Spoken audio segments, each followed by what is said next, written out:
feed, fuel, and clothe the rest of the world. So I'm really proud to be able to sign the agricultural bill.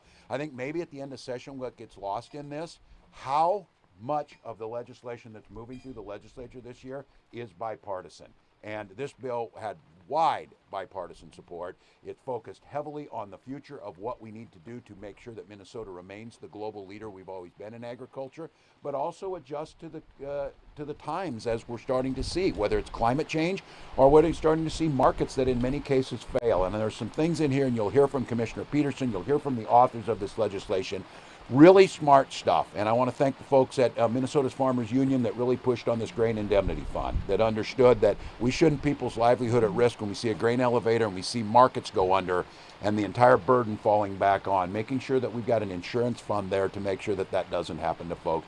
And then one, just in full disclosure, that's very near and dear to my heart. When I was a member of the Ag Committee in Congress, I was an author with a colleague from Nebraska on the beginning farmer and rancher legislation, asking what do you do to remove the barriers, the education pieces that go into getting into agribusiness, all of the peripheral things that are there. But the big piece is opening up pathways to access to capital so people could get on the land. And you're going to hear some of the specifics in this bill, but once again, being able to pass bipartisan legislation for agriculture, bipartisan legislature, nearly unanimous on veterans, bipartisan legislation around education funding, all of those things making sure Minnesota's ready for the future. And we are proudly, for over 165 years, fed the world. It was Minnesota where the Green Revolution started with Norman Borlaug and the research that we do. So it's an exciting time to all the allies and the partners that are here. This is good work. This is noble work. This is smart work for the future. And this piece of legislation will make sure you're able to do all that. With that, I'm going to turn it over to our Senate author in this, Senator Putnam.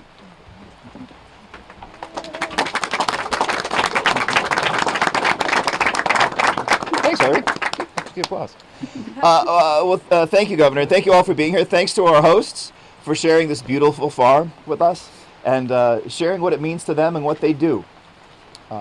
And thank you to the Governor for his vision of one Minnesota and his faith in every Minnesotan. His faith and his vision is in this bill right now before us.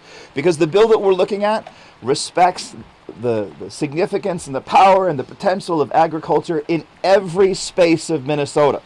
This is not simply a greater Minnesota bill or an urban bill. This is a bill for every Minnesotan. We all eat.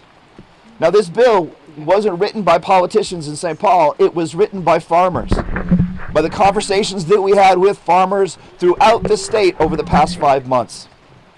This bill reflects those conversations that we had.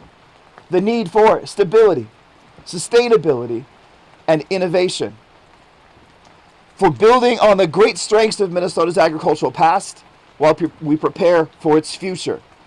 So when it comes to stability, we invested in the Dairy with an Eye Fund for our friend Lucas and the dairy farmers around the world. We started the Grain Indemnity Fund with enough resources that it will last for a very long time and hold farmers harmless, giving them the security and stability that they need. For sustainability, we invested in soil health grants. Farmers want to be sustainable. They want to be green, and now they can, thanks to the governor's leadership and thanks to this bill. Those resources are there to become greener, which is also a great space for the innovation and the new technologies in farming that we've got now. Our friends from Forever Green are here right now. That is amazing stuff that they are doing, and we are supporting it with this bill. If you ever get time, just take a look at Kernza. It will freak you out. Dr. Wise is here. This bill respects the past of Minnesota's agriculture while it builds towards a much greater future. And I also want to thank my partner in this work, Representative Chair Vang, who's been incredible to work with, deeply dedicated to the principles that are present in this bill, and now it's her turn.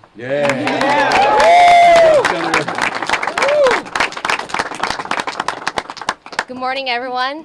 Today is a great day. I'm Chair Vang. I represent Brooklyn Center, Brooklyn Park area. I've been a member of the Ag Committee for about 5 years now.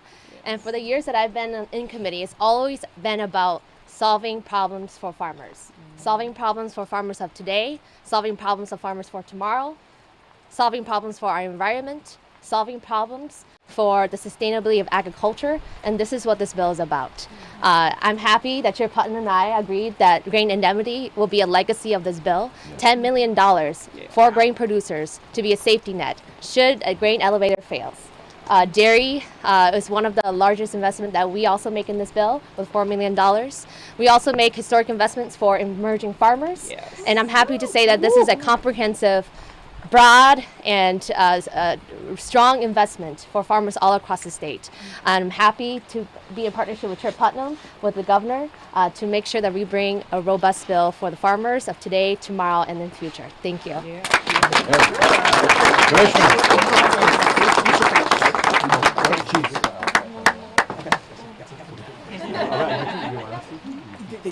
I don't want to follow him. Okay, I'm just going to be honest. Hello, I'm Julie Blaha, your state auditor.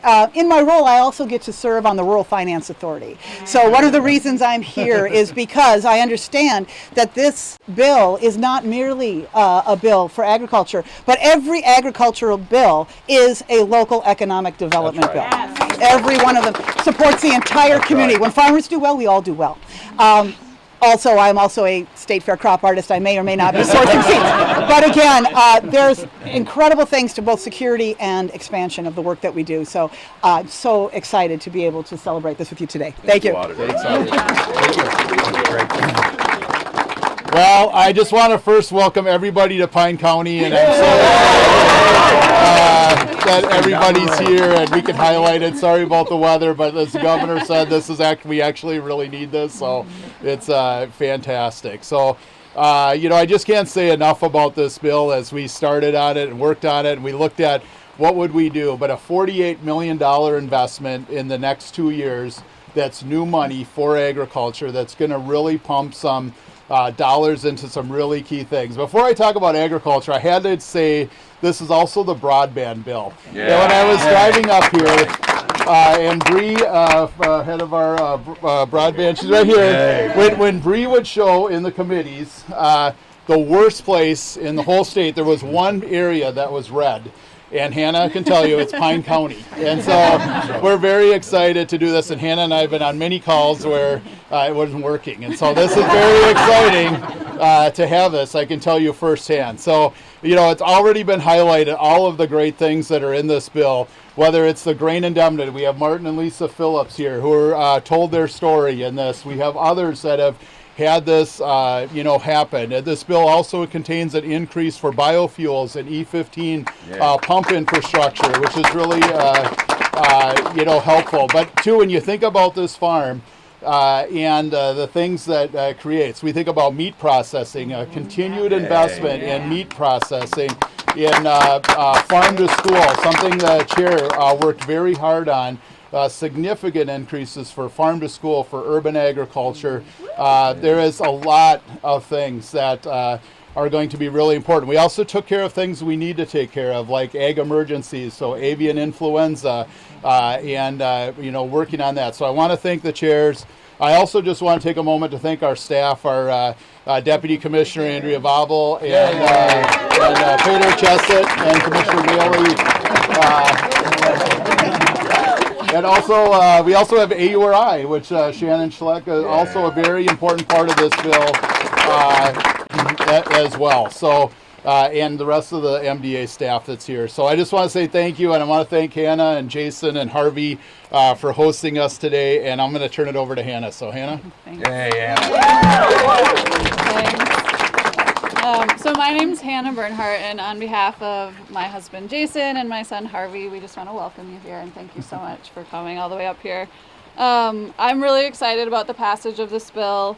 It's really going to make life better for families like ours and, for other beginning and emerging farmers who don't necessarily fit the traditional mold of what we think a farmer looks like. I want to start by saying that, kind of echoing that I'm glad to be here in person instead of on Zoom. As beginners who bought raw land, we are unable to get broadband here. And, I think there's a number of people actually in the audience who can attest to me getting kicked off of meetings. And so I want to thank you for the investment in broadband and bringing that to every household. We also bought this land with a business plan to sell meat direct to consumer, and we didn't realize how difficult that would be without quality internet. And I think that's the case whether you're a conventional grain farmer monitoring international markets or direct marketing like we are. But I also want to highlight 3 pieces of the legislation that were really important to us personally. And that first is the investment in beginning and emerging farmers.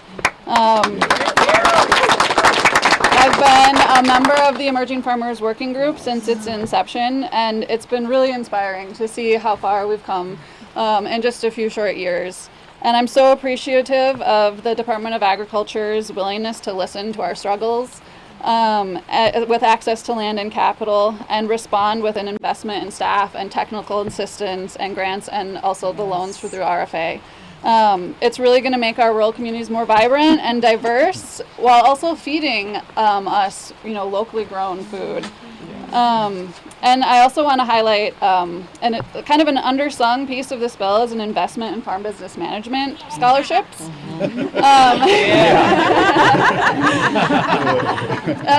When I started farming, I knew how to raise livestock, and I felt confident at marketing actually, but I really didn't know a whole lot about QuickBooks or even applying for a loan. And so having a financial advisor through FBM has meant all the difference. And I've also been, proud to work with them to expand their programs to be responsive to the needs of emerging and direct market farmers. And then as livestock producers, I really can't thank you enough for the investment in local and regional processing. If we want beginning farmers to be successful on the landscape, we need investment in infrastructure to support them. I'm lucky to have an inspected processor with an established relationship, but we do have to book 12 months in advance to get our butcher dates. And we know others who can't get a slot at all and thus can't grow their businesses and feed more people. But we are making a lot of progress. And just the other day in a local meat processor, I saw an advertisement for the technical training programs. And I think that that's really going to be a successful program at recruiting a new generation of meat processors. And finally, I also just really want to say that I'm excited about this bill's investment in soil health. We prioritize that here on our farm, and we're Minnesota Ag Water Quality certified. Yay! And so I'm really grateful that this bill is helping others make that same investments in their soil, because I know it will help all of us be more profitable and resilient over the long term. All farmers, whether conventional, regenerative, or organic, can benefit from implementing soil health practices. And I'm really proud to live in a state that's recognizing and prioritizing that our soils are really central to having both a healthy environment and a healthy ag economy. So in closing, I just want to say I'm really grateful to be farming in Minnesota and having such a great team to support us and investing in our future.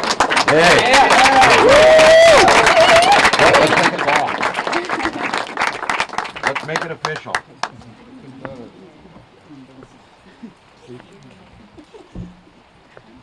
This is the real one. We better keep it from...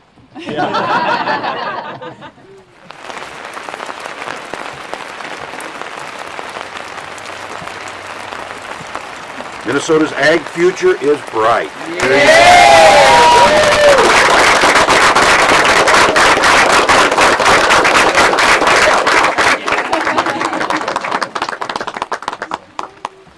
Well done.